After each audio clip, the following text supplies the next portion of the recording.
locksmith, ultimate closer. You know me. We've been down this road. Let's kick it. Hey, make sure you subscribe. Make sure you like it. Make sure you give me some comments. That's only fair. I give you everything I know. Minor bit of consideration in return. Alright, motivators. So, I'm going to talk about some of these next closes through the navigating our step from step to step to step to where we can constantly live in this 50% plus closing ratio zone, thus fulfilling my promise of giving you a 34% closing ratio and increasing your sales dramatically. Okay? And I'm going to go through them kind of quick. I really am. Because here's the deal. You can listen to these videos as many times as you want. You can share them with your friends, your family, your colleagues, your coworkers, whomever you want to help better them career. Or you can selfishly use them and elevate your career above and beyond their career. And once you become their boss, then you can open up these pathways to let them become more successful. Either way, right? But I'm going to go through these and I will provide the scripts. I will provide you with the opportunity to see them written down through my channel. That is a promise. Something I will get out to you within this next week. Okay? So, when we looked at our objections, and you go back to the video and we talked about them all. We covered, I got to think about it.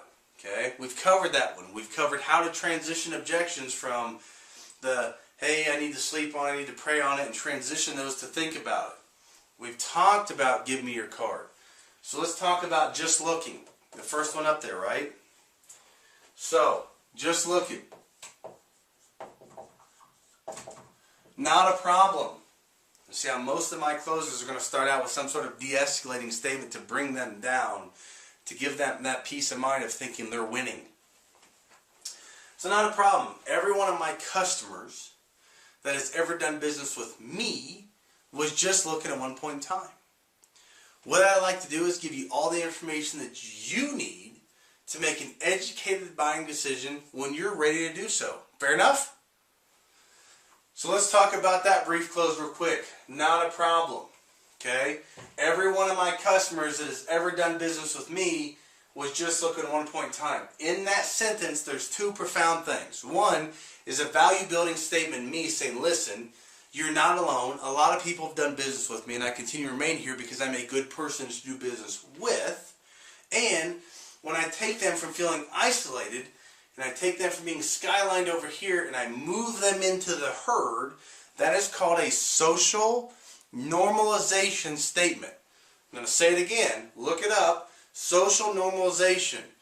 We want to fit in with the herd because the herd, still from primal instincts way back here, okay, the thing that raises the hairs up on our head and keeps us alive in the fight or flight, embedded in there in the animal instinct says, listen, if I'm with more people, I'm more safe than if I'm with less people.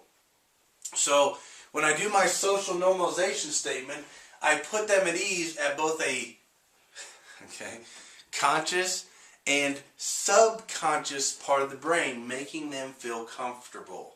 Right? And we'll talk about those concepts in a little bit. So, not a problem. Every one of my customers that's ever done business with me was just looking at one point in time. Now I'm going to transition to a value building statement. What I would like to do is give you all the information that you need to make an educated buying decision when you're ready to do so. Fair enough? Simple. Everybody goes, yeah. Because if they said no, what would they really be saying? No, I'd like to make a really poor decision on your time frame, so chop chop, Junior, let's get it on, right? No, they're going to say yes. You feel like you have a choice. Like, well, I could say yes, I could say no, I could say maybe, right?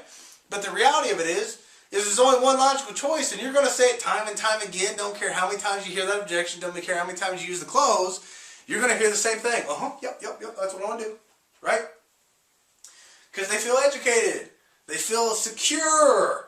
There's some value there, and you de-escalate them to a point that you can actually talk to your customer. What an amazing concept. And if you caught at the very end, what I throw in? I threw in a sales tie down, right? There was another one. I said, fair enough. Fair enough makes them go, what? Yeah, fair enough. Yeah, Starting to build my yes momentum. So, what's next? I only have X number of minutes before I need to be going. Not a problem. Most often, it's a smokescreen objection because your customer's scared. We covered that earlier, right? So, hey, I only have 15 minutes, buddy. Hey, not a problem.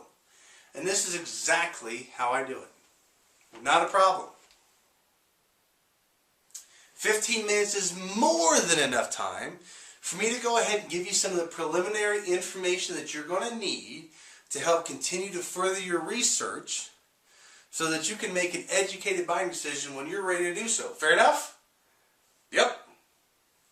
So now I'm going to talk and I'm going to go through the process because now, remember, right, the objective to the objections is to move closer to the negotiating. So I have bypassed that. I'm now on step 2. Great. So what would you like to get some more information on today? Would that be a car, truck, SUV? Would that be a ranch, a duplex, a tri-level, modular home? Would that be life insurance policy, health insurance policy? Don't care what you're doing. It's all the same, right? So, I'm past it. Now, what I like to do is I like to make an over-exaggerated example. If you haven't picked up on that from me yet, okay, you will, right? So I want to start a sentence. I know my 15 minutes is up, but I want to start a sentence. Hey, Mr. Jones, so when we're talking about this, 2012 GMC Mr. Jones, our time is up. Now, we have a couple things that we can do. We could either A, schedule an appointment for you to come back and go ahead and finish this up, or if you have a little more time, we can continue going forward. Which do you prefer? Well, I got a little bit more time, right? Okay. So now do I have a time objection anymore? No, right? That's gone. Excuse me. But I knew it was gone, right? Never really existed in the first place. It was just my customer's way of saying I'm scared. But what have I done? Over-exaggerated example. I started my sentence to make it appear, and truthfully is, that my customer's wishes is far outweighs my desire for anything that's going to happen today. And I started talking to Mr. Jones about our time is up. Right? And I gave them a choice close, which I'll teach you later. But the first one, schedule an appointment, which most people in any type of survey or anything that's ever been done will choose the last option you give them, which is to continue on. So they're going to continue on. Now, if the customer chose A, then it's one of those rare examples to where it's not truly a smokescreen objection, but a legitimate time objection. But you at least have now primed yourself to be in the game for follow-up so that when you call them back, you're going to get their full attention because unlike most salespeople, you developed value and trust in the matter of 15 minutes because you proved it. You said 15 minutes. 15 minutes was up. You gave your word. You did exactly what you're going to say to do, which we're going to use to move us further in the sales process. And guess what? They're going to remember that. So later on, when they ask me the silly question that everybody asks me, is that your best deal? Mr. Jones, of course it's my best deal. I couldn't possibly fathom that you would think I would bring you out my second best deal. So now the only things left to do is some minor details and a few little pieces of paper and I'll get you on your way. Fair enough? And he's going to believe me. Do you know why? Because I took 15 minutes of my time, took 7 seconds to look at my watch and stop twice. And I'm going to carry that trust and value for the rest of the day. And truthfully, the rest of the time that I know, Mr. Jones.